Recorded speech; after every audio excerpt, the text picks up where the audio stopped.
సికింద్రాబాద్ హైదరాబాద్ రెండు కూడా ఈరోజు కాదు శతాబ్దాలుగా 1591లో హైదరాబాద్ మహానగరానికి ఆనాడు కులీ కుతుబ్ షా గారు పునాది వేస్తే ఆ తర్వాత విస్తరించే క్రమంలో హైదరాబాద్ విస్తరిస్తూ మరి జంట నగరాలుగా అటు సికింద్రాబాద్ ఇటు హైదరాబాద్గా మరి జోడెద్దుల మాదిరిగా ఒకదాన్ని ఇంకోదాన్ని విరదీయలేకుండా అట్లా అభివృద్ధిలో కానీ అల్టిమేట్గా విస్తరణలో కానీ రెండు నగరాలు భారతదేశంలో అదేవిధంగా ప్రపంచవ్యాప్తంగా కూడా ఇంగ్లీష్లో ట్విన్ సిటీస్ అని అలాగే తెలుగులో జంట నగరాల పేరుతో అందరికీ కూడా ఈ ప్రాంతం గురించి తెలిసిన వాళ్ళందరికీ కూడా సుపరిచితమైన నగరాలు హైదరాబాద్ సికింద్రాబాద్. ఇవాళ ఈ ప్రభుత్వం కాంగ్రెస్ ప్రభుత్వం మేము గతంలో విన్నాం, చిన్నప్పుడు చదువుకునేటప్పుడు తుగ్లక్ అనేవాడు ఒకడు ఉండేటోడు, కొన్ని పిచ్చి పనులు చేసినాడు, ఢిల్లీ నుంచి రాజధానిని తరలించాలనే ప్రయత్నం చేసినాడు అని చెప్పి మేము ఎప్పుడో పుస్తకాల్లో చదువుకునేదే తప్ప ఇవాళ ప్రత్యక్షంగా తుగ్లక్ అంటే ఎట్లా ఉంటుందో, తుగ్లక్ పరిపాలన ఎట్లుంటుందో ఇవాళ మాకు కనబడతా ఉన్నది. ఒక పిచ్చోడి చేతిలో రాయి మాదిరిగా గెలిచిందేమో ప్రజలకి కేసీఆర్ గారి కంటే ఎక్కువ మేలు చేస్తా అని చెప్పి గెలిచినారు. కళ్యాణ లక్ష్మి అంటే కాదు కాదు తులం బంగారం అన్నారు. 10,000 రైతు బంధు అంటే కాదు కాదు 15,000 ఇస్తామన్నారు. ఒక ముసలమ్మకు మాత్రమే పెన్షన్ ఏంది, ఇద్దరికి ఇవ్వాల పెన్షన్, అది కూడా 2,000 కాదు 4,000 ఇస్తామన్నారు. ఇవన్నీ కూడా 100 రోజుల్లోనే చేస్తాము, 6 గ్యారంటీలు 420 హామీలు అని అడ్డగోలు అబద్ధాలు చెప్పి అధికారంలోకి వచ్చారు. మరి అధికారంలోకి వచ్చిన తర్వాత 6 గ్యారంటీలు అటకెక్కించినారు. 420 హామీలు మరి ఏ మూలకు పోయినాయో తెలియదు. కానీ ఇవాళ చేస్తున్నది ఏంది, మొట్టమొదటి పని టీఎస్ను టీజీ అన్నారు, అది జరిగింది. దానివల్ల ఏ జీవితం మారిందో, ఎవరికి ఆనందం కలిగిందో, ఏ పేదవాడికి లాభం కలిగిందో ఇప్పటివరకు తెలియదు. తెలంగాణ తల్లిని తీసేసి కాంగ్రెస్ తల్లిని తీసుకొచ్చి పెట్టినారు. అట్లాగే ఆ తల్లి చేతుల్లో తెలంగాణకు ప్రతీకగా ఉండే బతుకమ్మను తీసి పక్కన వారేసినారు. అసలు తెలంగాణ అస్తిత్వానికే దెబ్బకొట్టే విధంగా మరి ఆ తల్లి రూపునే మార్చి ఇవాళ ఒక దివాలా తీసిన కళావిహీనంగా ఉన్న కాంగ్రెస్ తల్లిని మన మీద రుద్దే ప్రయత్నం బలవంతంగా ఒకవైపు. ఇంకా విచిత్రం, రాచరిక పోకడలు అంటాడు. ఏమన్నంటే హైదరాబాద్కి నిషాన్ చార్మినార్, ఆ చార్మినార్ని తీసేస్తా అంటాడు. ఏది, మన తెలంగాణ రాజముద్ర నుండి. కాకతీయ రాజులు, కాకతీయ డైనాసిటీ వారు తెలంగాణకు చేసిన విశేషమైన మేలు మీరు చూడాలి అనుకుంటే మీరు తెలంగాణలోని ఏ జిల్లాకి పోయినా వారు కట్టించిన చెరువులు, వారి ఆధ్వర్యంలో జరిగిన వ్యవసాయ పురోగతి ఇవన్నీ మీకు కనబడతాయి. అట్లాంటి కాకతీయుల కళా ప్రభావానికి, కాకతీయ గొప్పతనానికి వెలుగుగా ఉన్న వరంగల్కు చిహ్నంగా మారుపేరుగా ఉన్న కాకతీయ కళాతోరణాన్ని తీసేస్తారు. ఇట్లా అపసవ్యపు పనులు, దిక్కుమాలిన పనులు, తుగ్లక్ పనులు తప్ప ఈ ముఖ్యమంత్రి గారు చేసిందేమీ లేదు. ఇంకా విచిత్రమైన విషయం ఏమంటే కేసీఆర్ గారి నాయకత్వంలో అధికార వికేంద్రీకరణ జరగాలి అని చెప్పి, ప్రజల దగ్గరికి పాలన పోవాలి, ప్రజాపాలన అంటే నిజమైన నిర్వచనం ప్రజల దగ్గరికి ఎంత సన్నిహితంగా పాలన ఉంటే అంత మంచిదని చెప్పి 10 జిల్లాల తెలంగాణని 33 జిల్లాలు చేసుకున్నాం. కొత్త రెవెన్యూ డివిజన్లు ఏర్పాటు చేసుకున్నాం, కొత్త మున్సిపాలిటీలు, కొత్త మండల కేంద్రాలు, అట్లాగే తాండాలు గ్రామ పంచాయతీలుగా అట్లా కేసీఆర్ గారి నాయకత్వంలో ప్రజల దగ్గరికి పరిపాలన తీసుకొని పోయే ప్రయత్నం చేసినాం. హైదరాబాద్ మహానగరంలో కూడా గతంలో 24 సర్కిల్ ఉంటే గ్రేటర్ హైదరాబాద్ మున్సిపల్ కార్పొరేషన్లో 30 సర్కిళ్లకు పెంచుకున్నాం. గతంలో 4 జోన్లు ఉంటే 6 జోన్లు చేసుకున్నాం. ప్రతి జోనల్ కమిషనర్కి, ప్రతి డెప్యూటీ కమిషనర్కి శాంక్షన్ లిమిట్స్ పెంచుకున్నాం. అంటే ఇవన్నీ చేసుకున్నాం, కానీ హైదరాబాద్ అస్తిత్వాన్ని మాత్రం మేము ముట్టుకోలేదు, హైదరాబాద్ అస్తిత్వాన్ని దెబ్బతీసే ప్రయత్నం చేయలేదు. ఎందుకంటే హైదరాబాద్ అనేది ఒక హైదరాబాద్ ప్రజలకు సంబంధించి కాదు, తెలంగాణ ప్రజలందరికీ గర్వకారణమైన ఒక ఐడెంటిటీ హైదరాబాద్ సికింద్రాబాద్ జంట నగరాలు అంటే మనం చిన్నప్పటి నుంచి వింటున్న మాట.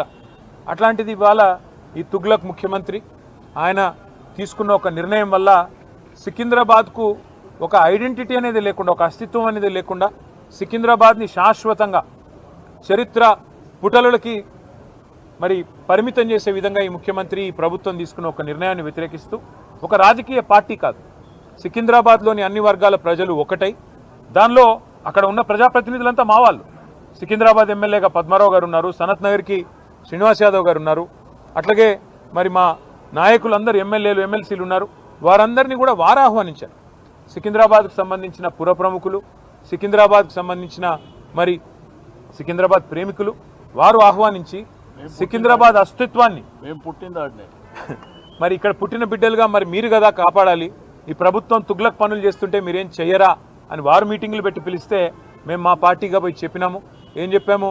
ఈ జంట నగరాలు జోడెద్దులు, ఈ జంట నగరాలకు స్పెషల్ ఐడెంటిటీ ఉన్నది. లష్కర్ అంటారు, పట్నం అంటారు. ఇట్లాంటి అస్తిత్వాన్ని దెబ్బతీయకండి, అనవసరంగా తుగ్లక్ పనులు చేయకండి.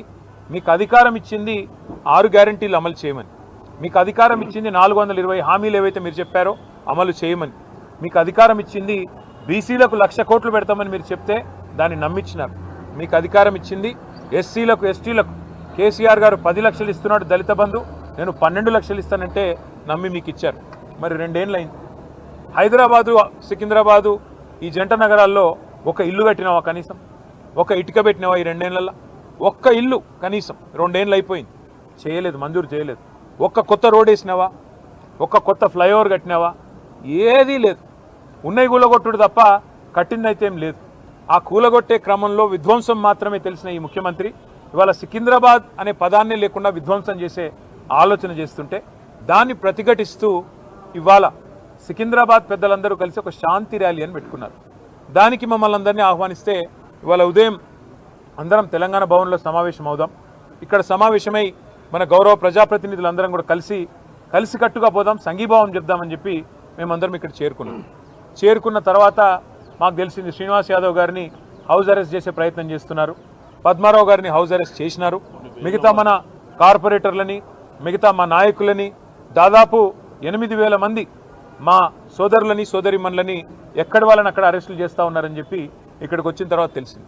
అందుకే నేను ఈ తుగ్లక్ ముఖ్యమంత్రి గారికి చెప్పేది ఒకటే, మీ అధికారం అపరిమితమని మీరు అనుకుంటున్నారు. అధికారం 5 ఏళ్లకు ఒకసారి ప్రజలు రెన్యూ చేస్తే మళ్ళీ వస్తుంది తప్ప మీ ఇష్టం ఉన్నట్టు తుగ్లక్ పనులు చేస్తూ పోతుంటే అధికారం ఎవరికి శాశ్వతం కాదనేది ముఖ్యమంత్రి గారు గుర్తుపెట్టుకోవాలి. ఇంకొక మాట కూడా ముఖ్యమంత్రి గారికి నేను చెప్పేది, మీరు మీ కాంగ్రెస్ పార్టీ శాశ్వతంగా మరి ద్రోహులుగా చరిత్రలో మిగిలిపోతారు. తెలంగాణ అస్తిత్వాన్ని దెబ్బతీసిన ద్రోహులుగా, తెలంగాణ తల్లిని రూపుమాపి కాంగ్రెస్ తల్లిని ప్రతిష్ఠించిన ద్రోహులుగా, తెలంగాణ సంస్కృతిని తెలంగాణ అస్తిత్వానికి చిహ్నమైన కాకతీయ కళాతోరణాన్ని చార్మినార్ని తెలంగాణ ఆడపడుచులకు అత్యంత ప్రీతిపాత్రమైన బతుకమ్మని వీటిని దెబ్బతీసిన ద్రోహులుగా నీ ప్రభుత్వం నీ పార్టీ నిలబడిపోతుంది. అదే కోవలో అదే వరుసలో సికింద్రాబాద్ అస్తిత్వాన్ని కూడా మీరు ఏదైతే దెబ్బతీసే ప్రయత్నం చేస్తున్నారో ఇది మీకు మంచిది కాదు. ఒకటి మాత్రం పక్కా, ఇవాళ మీరు ఈ ర్యాలీని ఏదో భగ్నం చేసి మా వాళ్ళని కొంతమందిని అరెస్ట్ చేసి మీరేదో సాధించినాము అని చెప్పి మీరు పైశాచికానందం పొందొచ్చు, కానీ ఇది తాత్కాలికం మాత్రమే. తప్పకుండా శ్రీనివాస్ యాదవ్ గారు చెప్పినట్టు కోర్టుకి పోతాం. ప్రజాక్షేత్రంలో ప్రజల తరపున న్యాయబద్ధంగా నిరసన చెప్పే హక్కు మనకు రాజ్యాంగం ప్రసాదించిన హక్కు, డాక్టర్ బాబాసాహెబ్ అంబేద్కర్ మనకిచ్చిన హక్కు. అట్లాంటి హక్కును ఈ జనవరి మాసంలో ఏ జనవరి 26న అయితే మనం రిపబ్లిక్ డేగా జరుపుకుంటామో మరి రిపబ్లిక్ డేకి 10 రోజుల ముందు మరి రాహుల్ గాంధీ గారు పెద్ద పోజులు కొడతా ఉంటాడు కాన్స్టిట్యూషన్ పట్టుకొని, ఇగో మేము కాన్స్టిట్యూషన్ సంరక్షకులము రాజ్యాంగ రక్షకులం అని చెప్తాడు. ఇదేనా మీరు రక్షించే పద్ధతి?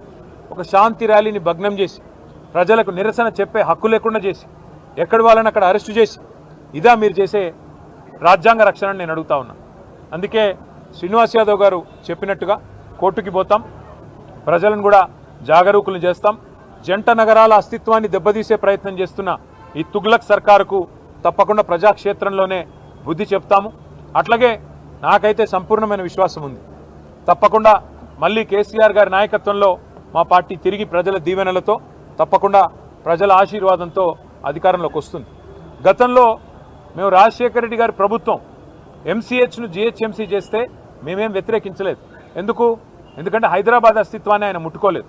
కానీ ఇవాళ ఈ ముఖ్యమంత్రి హైదరాబాద్ అస్తిత్వాన్ని దెబ్బతీసి జంట నగరాలను జంట నగరాలుగా కాకుండా ఏదో 4th సిటీ అంట, ఫ్యూచర్ సిటీ అంట. ఫ్యూచరే లేని ముఖ్యమంత్రి ఫ్యూచర్ సిటీ కడతానంటే ఎవరు నమ్ముతాడు? ఎవరు దాన్ని విశ్వసిస్తారు? అందుకే మేము చెప్పేది ఒకటే, మళ్ళీ మా ప్రభుత్వం అధికారంలో ఖచ్చితంగా వస్తుంది. గతంలో 33 జిల్లాలు ఏర్పాటు చేసింది కేసీఆర్ గారి ప్రభుత్వం. 10 జిల్లాలు ఉన్న తెలంగాణని 33 జిల్లాలు చేసింది కేసీఆర్ ప్రభుత్వం. ఒకవేళ సికింద్రాబాద్ ప్రజల మనోభిష్టమే అయితే, సికింద్రాబాద్ ప్రజల మనోభిష్టం సికింద్రాబాద్ జిల్లా కావాలన్నదే ఉంటే తప్పకుండా మరొక జిల్లాగా సికింద్రాబాద్ని కూడా ఏర్పాటు చేసే దిశగా మా ప్రభుత్వం వచ్చిన తర్వాత ఆలోచన చేస్తాం. ఈ ముఖ్యమంత్రి గారు ఉన్న జిల్లాలు తీసేస్తా అంటున్నాడు. ఆయన కోపం ఏందో ఆయన బాధ ఏందో మాకైతే అర్థం కావట్లేదు. ఎవడైనా తెలివైన ముఖ్యమంత్రి 2016లో జిల్లాలు ఏర్పడితే 10 ఏళ్ల తర్వాత జిల్లాలు సెటిల్ అయ్యి కలెక్టర్లు కూర్చొని ప్రజలు అలవాటు పడి ప్రజలు కరీంనగర్ పోయే వాళ్ళు సిరిసిల్లలోనే పనిచేసుకుంటుంటే మహబూబ్ నగర్ పోయే వాళ్ళు గద్వాలలోనే కలెక్టర్ గారిని కలుస్తుంటే నీకొచ్చిన నొప్పి ఏంది నేను అడుగుతా ఉన్నా. 33 జిల్లాల్లో 33 కలెక్టరేట్లు కట్టుకున్నాం. ఒక్కో కలెక్టరేట్ మీ మంత్రి కోమటిరెడ్డి వెంకటరెడ్డి చెప్పిండు, మేము చెప్పడం కాదు. ఇలాంటి కలెక్టరేటు ఏదైతే ఇక్కడ ఉన్నదో భువనగిరి కలెక్టరేట్ చూసినాక కోమటిరెడ్డి వెంకటరెడ్డి ఆనాడు ఎంపీగా చెప్పినాడు కొన్ని రాష్ట్రాల్లో సెక్రటేరియట్లు కూడా ఉండే ఇట్లా అని చెప్పినాడు. గంత అద్భుతంగా సెక్రటేరియట్ కంటే కూడా తలదన్నే విధంగా కలెక్టరేట్లు కట్టి ప్రజల దగ్గరికి పాలన తెచ్చి ప్రజల మనోభావాలను గౌరవిస్తే ఈ ముఖ్యమంత్రికి వచ్చిన ఇబ్బంది ఏంది, ఈ ప్రభుత్వానికి వచ్చిన ఇబ్బంది ఏందని మేము అడుగుతా ఉన్నాం. అట్లాగే అవసరమైతే సికింద్రాబాద్ని జిల్లా చేసే దిశగా ఆలోచన చేయాలి కానీ సికింద్రాబాద్ ప్రజల మనోభావాల్ని గౌరవించే దిశగా ఆలోచన చేయాలి కానీ ఈ రకంగా జంట నగరాలని వాటి అస్తిత్వాన్ని చావుదెబ్బ కొట్టే విధంగా ఫ్యూచర్ సిటీ పేరిట 4th సిటీ పేరిట పనికిమాలిన తుగ్లక్ పనులు చేయకుండా మరి ప్రజల మనోభావాల్ని గౌరవించే దిశగా పోవాలని అట్లాగే తప్పకుండా న్యాయస్థానానికి పోతాం.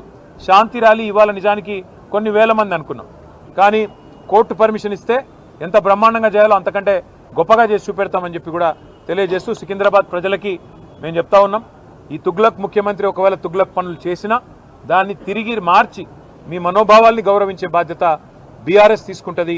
మీరు తప్పకుండా కేసీఆర్ గారి నాయకత్వంలో మీ మనోభావాల్ని వారికి కూడా నివేదించి తప్పకుండా మీ ఆలోచనని గౌరవించే విధంగా ముందుకు పోతామని చెప్పి తెలియజేస్తూ ఈరోజు మరి అరెస్ట్ అయిన వారందరినీ కూడా బేషరతుగా, ఎందుకంటే మేము మరి వారికి అనవసరంగా ఇన్కన్వీనియన్స్ కాజ్ చేయాలని మేము కూడా అనుకోవట్లేదు, అరెస్ట్ అయిన వారిని బేషరతుగా విడుదల చేయాలని చెప్పి కూడా మేము పోలీసు వారికి కూడా డిమాండ్ చేస్తూ మరి ఇట్లాంటి తుగ్లక్ పనులు మానుకోవాలని ముఖ్యమంత్రి రేవంత్ రెడ్డి గారిని కూడా మరొకసారి హెచ్చరిస్తూ మీ అందరు కూడా మీడియాకు కూడా థ్యాంక్స్.